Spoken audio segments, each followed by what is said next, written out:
또 보니 다른 천사가 공중에 날아가는데 땅에 거주하는 자들 곧 모든 민족과 종족과 방언과 백성에게 전할 영원한 복음을 가졌더라. 그가 큰 음성으로 이르되 하나님을 두려워하며 그에게 영광을 돌리라. 이는 그의 심판의 시간이 이르렀음이니 하늘과 땅과 바다와 물들의 근원을 만드신 이를 경배하라 하더라.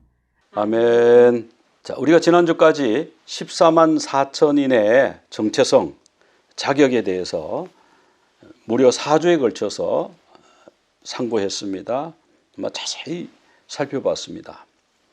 근데 그 환상이 끝나고 내가 또 봄에 이런 말씀이 나와요. 새로운 환상입니다, 이제. 근데 거기 보니까 새 천사가 나와요. 그리고 왜 이 새 천사가 이 시점에 등장하는가? 요 14장이요. 후반부에 대한 프리뷰예요. 후반부 프리뷰. 그래서 요 14장에 추수에 대한 설명이 나오거든요.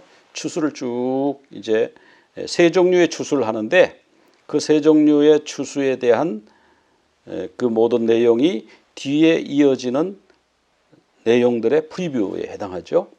그러니까 후반부에 대한 예고편이다 또는 요약이다 이렇게 말할 수가 있습니다. 그래서 새 천사가 등장해서 그걸 요약해 주는데요. 오늘은 이제 첫 번째 천사가 선포한 말씀, 하나님을 두려워하며 그에게 영광을 돌리라. 그의 심판의 시간이 이르렀다. 지금 이렇게 말하고 있거든요. 자, 심판의 시간이 왔다. 이 뭡니까? 심판이 임박했다. 자, 계시록 10장 6절에 보면은 그 힘센 천사, 한쪽 발로는 땅을 밟고 한쪽 발로는 바다를 밟고 서 있는 힘센 천사가 하늘을 향하여 선서합니다. 오른손을 들고 지체하지 않겠습니다. 이렇게 선포를 해요. 맹세를 해요. 지체하지 않겠다. 즉 심판의 시간이 임박했습니다. 바로 집행하겠습니다. 그래서 그 심판의 시간이 지금 왔다는 거예요. 두 번째 천사는 이제 다음에 살펴볼 건데 두 번째 천사는 바벨론 성이 무너질 것에 대한 선포입니다. 세 번째 천사의 메시지는 뭐냐 하면은 짐승에 표받는 사람들의 운명, 미래가 어떻게 될 것인가 거기에 대한 선포예요. 자, 그럼 첫 번째 천사가 선포하는데 그 대상이 누군가? 그 대상이 보면요, 땅에 거주하는 자들. 그리고 이 천사가요, 공중에 날아가면서 선포하면 땅의 사람들이 다 듣겠죠? 이번에 중국에서 무슨 그 풍선을 거대한 초대형 풍선을 미국에 샥 날려보냈어요. 그래가지고 미국 사람들이 그걸 다 보고, 우리 LA 쪽은 위로는 안 날아가가지고 그건 못 봤는데 사진으로만 봤는데 아마 그 풍선 밑에 있는 사람들은 굉장히 좀 두려웠을 것 같아요. 저기서 생화학 무기, 폭탄 이런 게 내릴 수도 있지 않을까. 근데 그 위에 하늘 꼭대기에 있으니까 이 땅에 있는 사람들이 다 보잖아요. 이 천사가 하늘 위에서 샥 날아가면서요, 막 선포하는 거예요. 선포하는 거예요. 근데 누구에게 선포하는가 보니까 땅에 거주하는 자들에게. 땅에 거주하는 자들이여 들으라 그러는 거예요. 근데 이 계시록에 땅에 거하는 자 이런 그 용어가요 10번이 나와요. 그런데 딱 한 번 지금 계시록 14장 6절에서는 이 까테마이라는 이런 단어를 사용했고 나머지는 까토이케오 이런 말을 사용했는데요. 까테마이는 뭐냐 하면 지금 땅에 살고 있는 사람, 그러니까 지금 이 천사가 선언하는 것은 뭐예요? 아직 기회가 남아있다, 그죠? 기회가 남아있는 거예요. 심판의 날이 이르렀다. 그러니까 하나님을 경외하고 두려워하고 하나님을 예배하라. 이렇게 할 때 돌아서면 되는 거예요. 돌아서면 이 사람은 구원받는 거예요.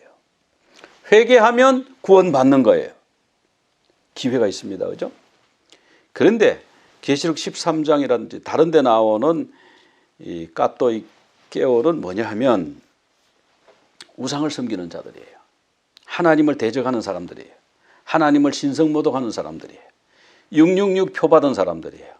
그래서 오늘 여기 나오는 이 땅에 거주하는 사람들은요, 그래도 구원의 여망이 있는 사람들이에요. 회개하기만 하면 구원받을 수 있는 사람들이라는 얘기죠. 그런데 여기 보니까 좀 이상한 말이 나와요. 영원한 복음을 가졌더라. 복음이면 복음이지 영원한 복음이 뭔가. 그래서 이 본문을 자세히 살펴보면요, 이 영원한 복음에는 관사가 안 붙었어요. 정관사가 안 붙었어요. 그러니까 다른 데서는 항상 복음이 그 복음, 예수 그리스도의 복음 그렇게 표시되어 있는데 여기서 영원한 복음은요, 그런 말이 아니에요. 그래서 신약 성경에서 딱 두 군데만 관사가 붙어 있지 않다.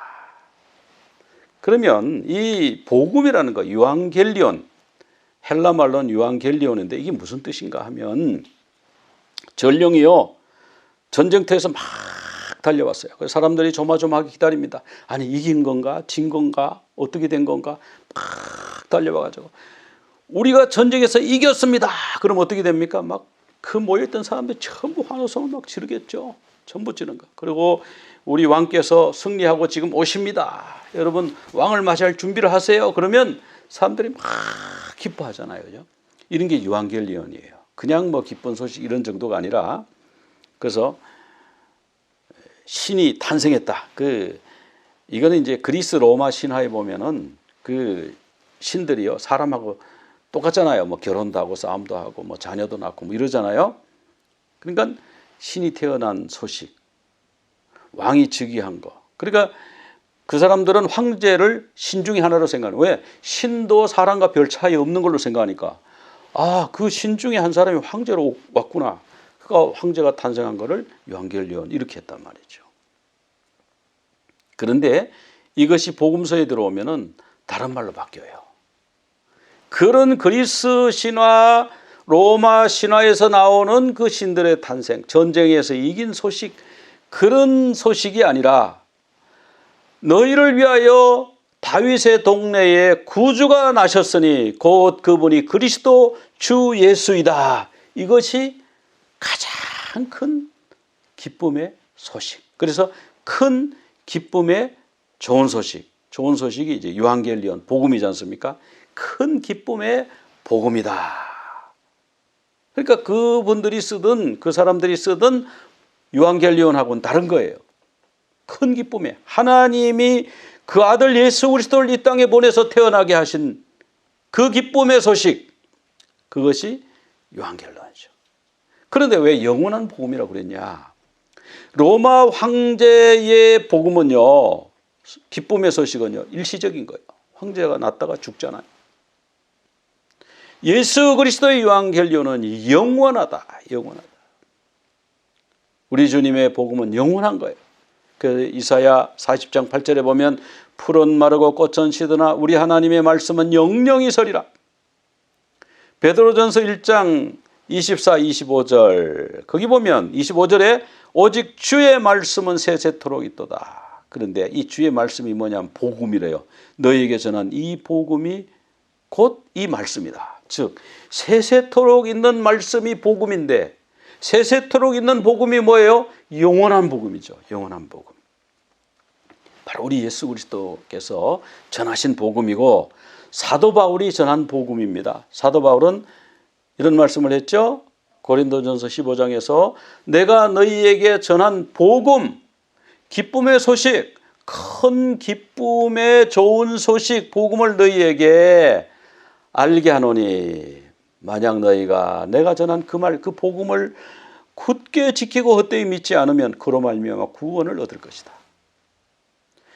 그 내용이 뭐냐? 성경대로 그리스도께서 우리 죄를 위하여 죽으시고 장사 지낸 바 되었다가 성경대로 사흘 만에 다시 살아나셔서 부활하셔서 성천하시고 다시 오신다.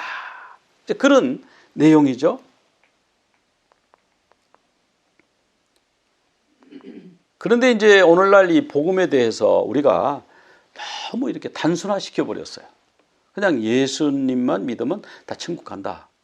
그 다음 구원 이후에 어떻게 하라는 것을 우리가 제시를 잘 안 해요. 강조를 잘 안 해요.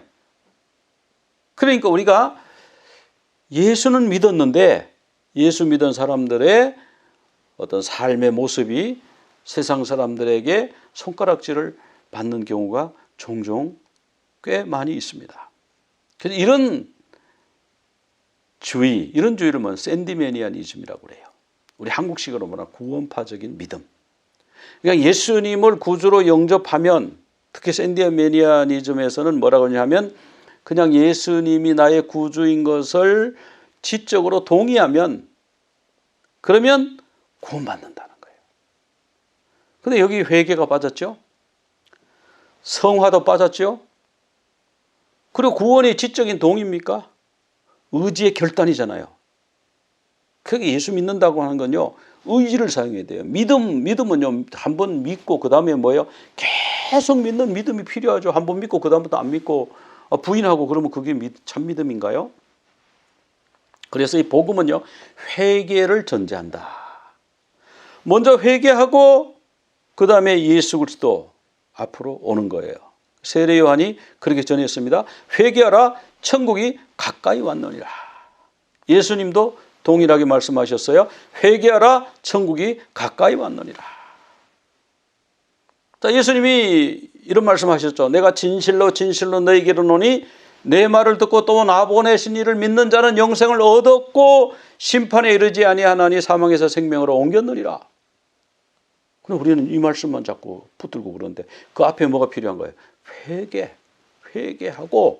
회개하고 예수님을 믿으면 영생을 얻는 거잖아요. 또 우리 예수님 요한복음 3장 16절에 하나님이 세상을 이처럼 사랑하사 독생자를 주셨으니 이는 그를 믿는 자마다 멸망치 않고 영생을 얻게 하려 하심이라. 그 앞에 뭐가 있어요? 모세가 광야에서 뱀을 든 것 같이 우리 예수님이 우리의 죄를 대신해서 십자가에서 돌아가셨다. 나의 죄를 대신해서 돌아가셨다. 회개가 있어야 하잖아요. 회개하고 그를 믿는 자는 영생을 얻게 하려 하십니다. 그리고 이제 이 복음에서 중요한 거는요, 재림이에요, 재림. 우리 예수님이 다시 오신다. 우리 예수님이 다시 안 오실 것 같으면, 그 재림이 없으면 우리의 모든 믿음이 헛것이라고 그랬어요. 우리 주님이 안 오시면 우리의 모든 믿음이 헛것이죠. 그래서 우리 주님이 오시는, 그거를 믿어야 돼요. 그것이 복음이에요. 복음 속에 거기 들어가야 돼요. 그것까지 해야 돼요. 그래서 이것은 영화의 구원이죠. 하나님을 두려워하며 그에게 영광을 돌리라. 하나님을 경배하라. 여기서 보면 영원한 복음의 핵심은 뭐예요? 회개하고 두려워하고 심판의 시간이 왔기 때문에 두려워하고 경배하라. 회개와 경배. 계시록은 계속 지금 회개와 경배. 근데 여기 좀 특이한 게 나옵니다. 하늘과 땅과 바다와 물. 하늘과 땅과 바다와 물은요, 앞으로 이제 7 나팔 재앙하고 7 대접 재앙이 남았지 않습니까? 거기 보면 7 나팔 재앙도 하늘, 땅, 바다, 물을 심판하는 거. 거기에 재앙이 내리고요. 7 대접도 보면 하늘과 땅과 바다와 물에 재앙이 내립니다. 그래서 이 네 영역. 그리고 땅은 사방, 땅의 사방에 바람을 붙잡고 있는 천사. 계시록 7장 1절에 그 천사들로 하여금 잠시 멈추어라 하고 14만 4천에게 인을 치지 않습니까? 그러니까 땅의 사방, 그리고 하늘과 땅과 바다와 물. 이렇게 계시록이 구조가 되어 있는 것을 알 수가 있습니다. 이 구원의 서정에 대해서는 지난번에 설교 말씀을 전해드린 적이 있었어요. 이 뒤에 링크를 걸어 놓겠습니다. 그래서 구원의 서정을 꼭 한번 보시고요. 자, 우리가 근데 예수 믿으면 뭐 그냥 천당이다 그래가지고 그냥 그 다음부터는 신경도 안 쓰고 막 사는 분들이 있어요. 근데 우리가 바로의 앞죄로부터 구원받았어요. 홍해를 건넜으니까요. 세리를 받았잖아요. 홍해 건너는 게 세리라고 그랬잖아요. 그러고는 그 다음에 거기서 바닷가에서 나 구원 받았네, 너 구원 받았네 그래 한 걸음도 안 나가. 하나님이 뭐예요? 이건 구원의 목적하고 다른 거예요, 그죠? 구원의 목적이 뭡니까? 하나님의 백성 되는 거잖아요. 하나님은 우리의 하나님이 되고 우리는 하나님의 백성 되는 것이 구원의 목적이에요. 그래서 하나님이 그들 신의 산으로 인도해 가시잖아요. 그래서 거기서 언약을 맺잖아요. 너희는 나의 백성 되고 나는 너희들의 하나님이다. 이 언약을 맺고요. 그래서 유대인들은 이것을 결혼식이라고까지 표현하잖아요. 십계명을 주시잖아요. 율법을 주시잖아요. 그리고 또 뭘 주십니까? 성막을 주시는, 굉장히 중요한 거다. 하나님의 임재, 하나님을 모시고 살아라. 어디에? 마음 중심에. 그래서 성막 주변에 12지파가 12군대를 만들어가지고 진을 치지 않습니까? 또 진을 치는데 바깥을 향해서 이렇게 있는 게 아니고요. 성막을 향하여서 진을 쳐야 돼요. 출입문이 성막 쪽으로 있어야 돼요. 왜 그래요? 아니, 전쟁 나면 바깥으로 돼 있어야 전부 집합 그러면 바깥에 탁 쫓아나가서 탁 집합을 할 텐데 안으로 왜 성막 쪽으로 하라고 그러지? 그게 뭡니까? 이건 뭐냐면 영적 전쟁에서는요, 하나님이 우리의 마음 중심에 있어야 돼요. 우리 영의 중심이 있어야 돼요. 우리 가정의 중심이 하나님이에요. 성막은 우리의 예배의 중심이 하나님이시다. 하나님이 임재한 곳이 바로 성막이잖아요. 이런 삶이 필요한 거예요. 이게 성화의 삶이죠. 홍해를 건넌 거는 칭의 구원이죠. 시내산은 성화 구원이죠. 약속의 땅 이제 또 들어가야죠. 그냥 시내산에서 그 밑에서 그냥 평생 사는 거 아니잖아요. 하나님의 백성으로 훈련 받으면 하나님의 명령을 따라서 구름기둥 불기둥으로 따라서 성령의 인도하심 따라서 약속의 땅으로 가야 되잖아요. 영화의 삶, 영원한 천국으로 들어가야 되잖아요. 출애굽기에는요, 이 구원의 서정, 칭의, 성화, 영화 다 나와 있는 거예요. 그래서 이렇게 칭의군, 어린 양 우리 위해서 돌아가셨죠. 네, 성막에 보면 또 그렇게 구조가 돼 있어요. 칭의, 양이 우리 대신 죽습니다. 그 다음에 성화, 하나님과의 교제, 하나님 앞에 진설병 떡을 먹으면서요. 얼굴떡이라고 그러잖아요. 하나님의 면전에서 그 떡을 먹으면서 거룩한 삶을 사는 거잖아요. 그러고 나서 하나님을 만나는 영화. 여기 성막에다 보면 구조가 꼭 그렇게 돼 있어요. 그래서 구원은 뭐냐면 칭의, 성화, 영화 그렇게 돼 있어요. 근데 이 종교개혁자들도요, 이걸 9단계로 얘기했어요. 거기 보면 칭의가 있고 성화가 있고 영화가 있어요. 근데 이 9단계가 말이 너무 어려워요. 견인, 뭐 이런 말도 어렵고요. 소명, 이런 말도 또 어려운 표현이에요. 근데 웨스트민스터 신앙 고백에 보면은 요 9단계를 설명을 쭉 했습니다. 소명, 중생, 회심, 믿음, 칭의, 양자, 성화, 견인, 영화. 그래서 저는 여기서 칭의, 성화, 영화 요 세 개를 굉장히 중요한 핵심이라고 생각해서 그 세 가지를 가지고 이제 칭의 구원은 믿음으로 구원받는 것이다. 예수 그리스도께서 십자가에서 죽으신 것을 믿음으로, 그리고 예수님을 나의 구주로 영접함으로 구원받는 것이 칭의 구원 맞죠? 네, 근데 우리가 여기서 그냥 머물러 버려. 이 칭의 구원은 salvation from sins penalty, 죄의 형벌로부터의 구원이에요. 죄의 형벌로부터 구원받은 사람, 믿음으로 구원받은 사람은요, 이제 성화의 삶을 살아야 돼요. 성령님께 순종하면서 따라가야 돼요. 두렵고 떨림으로 너희 구원을 이루라. 따라가야 돼요. Salvation from sins power. 죄의 영향력으로부터 우리가 구원함을 받아야 돼요. 성령의 소욕을 따를 것인가, 죄의 소욕을 따를 것인가, 우리가 매 순간 선택하게 되잖아요. 그러니까 성령의 소욕을 계속 선택해. 주님을 닮아가야죠. 성화의 구원이에요. 영화권, 우리 주님이 재림하시면 순식간에 호련히 변화하여 주님 앞에 들림받습니다. 그래서 이것은 salvation from sins presence. 거기 천국에 죄가 없어요. 죄의 존재로부터의 구원이에요. 주님과 우리가 하나가 되죠. 그때는. 칭의, 성화, 영화 요 구원에 대해서는 구원의 서정이라고 하는 그 옛날에 설교를 했던 그 말씀이 있어서 그거를 나중에 링크를 보시고 참고하시면 되겠습니다. 자, 이 영원한 구원, 이 영원한 복음, 이 복음을 받아들이지 않는 사람은 그럼 어떻게 되느냐? 심판의 시간입니다. 받아들이는 사람은 이제 하나님 앞에 가게 되죠. 이거 받아들이지 않는 사람은 심판의 시간을 갖게 된다. 요한복음 3장 18절부터 나옵니다. 그를 믿는 자는 심판을 받지 않는다고 그랬어요. 심판의 시간이 왔다고 그러는데 두려워하지 말고요. 계시록 사람들이 잘 표기를 싫어하는 게 왜 그러냐면 그 아마겟돈 전쟁 나오고 뭐 666 뭐 불과 뭐 유황불 뭐 불못이 나오고 뭐 이러니까 무서워가지고. 그런데요, 믿는 자는 심판을 안 받는다고 그랬어요. 유황불에 안 들어간다고 그랬어요. 믿지 않는 자가 심판을 받는 거예요. 그러니까 그 계시록을요 사랑해야 돼요. 안 믿으면 이렇게 되는구나.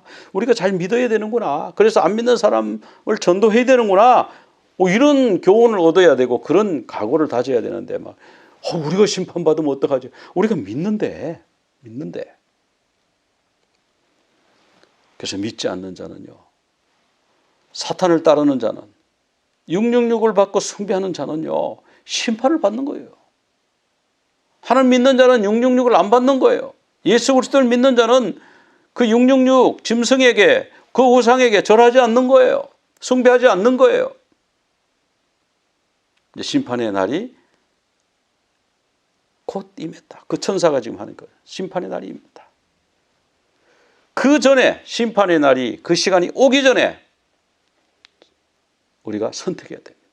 우리가 주님을 믿고 주님을 따라갈 것인가? 세상의 여러 가지 부귀영화, 세상에 좋아 보이는 것을, 만몬신을 숭배하고 따라갈 것인가? 결단해야 돼요. 우리 신앙은요 결단이에요. 우리 주님만 섬기기로 결단하는 여러분들이 다 되시기를 간절히 축원합니다. 우리 기도드리겠습니다. 하나님 아버지, 천사가 공중에서 날아가면서 이 땅에 거주하는 모든 사람들에게 마지막 기회, 심판의 시간이 다가왔다. 하나님을 두려워하고 하나님을 경배하라, 회개하라, 그와 같은 귀한 선포를 할 때, 주님, 우리가 마음문을 열고, 주님, 내가 여기 있나이다, 나를 용서하시고 나를 받아 주옵소서, 주님 앞에 회개함으로 주님께 다가가고 구원받는 우리 모두 다 될 수 있도록 주님 도와 주시옵소서. 예수 그리스도 이름으로 기도드리옵나이다. 아멘. יברכך אדוני וישמרך, יאר אדוני פניו